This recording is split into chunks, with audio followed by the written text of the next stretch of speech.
আসসালামু আলাইকুম বন্ধুরা, আশা করি সবাই অনেক ভালো আছেন। বন্ধুরা, একজন মানুষের সৌভাগ্যশীল হওয়া আর না হওয়া পুরোটি ডিপেন্ড করছে তার জান্নাত যাওয়া আর না যাওয়ার উপরে। যদি সে জান্নাতে যায় তাহলে সে সৌভাগ্যশীল, আর যদি সে জাহান্নামে যায় তাহলে সে দুর্ভাগ্যশীল। আর জান্নাতে যেতে হলে অবশ্যই আপনাকে ঈমান নিয়ে মৃত্যুবরণ করতে হবে, কারণ যে ব্যক্তি ঈমান নিয়ে মৃত্যুবরণ করবে না সে কখনোই জান্নাতে যাওয়ার সুযোগ পাবে না। তো বন্ধুরা, আজকে আমি আপনাদেরকে এমন একটি দোয়া শিক্ষা দেব, যদি এই দোয়াটি আপনি নিয়মিত আমল করেন, নিয়মিত সকাল সন্ধ্যা পড়েন, তাহলে আপনি ঈমান নিয়ে মৃত্যুবরণ করতে পারবেন। বহুকাল ধরেই একটি প্রবাদ বাক্য প্রচলিত রয়েছে সমাজে, শেষ ভালো যার সব ভালো তার।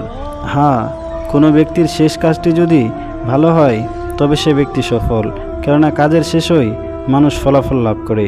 প্রিয় নবী সাল্লাল্লাহু আলাইহি সাল্লাম সবসময় এমন একটি দোয়া পড়তেন যে দোয়ায় রয়েছে সব কাজের শেষ ভালো ও সুন্দর ফলাফল লাভের আবেদন।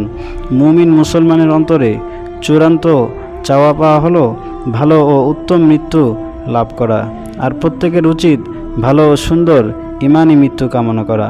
রাসূলুল্লাহ সাল্লাল্লাহু আলাইহি সাল্লাম ভালো ও সুন্দর মৃত্যুর জন্য কখনো এ দোয়া করতে ভুলতেন না, আর তা হলো আল্লাহুম্মা আহসিন আকিবাতানা ফিল উমুরি কুল্লিহা ওয়া আজিরনা মিন খিজইদ দুনিয়া ওয়া আযাবিল আখিরাহ।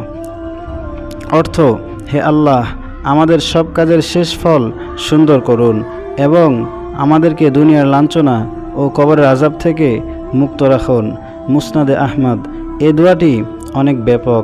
প্রিয় নবী সাল্লাল্লাহু আলাইহি সাল্লাম সুন্দর ও উত্তম তথা ঈমানি মৃত্যু লাভের জন্য এই দোয়াটি সবসময় পড়তেন।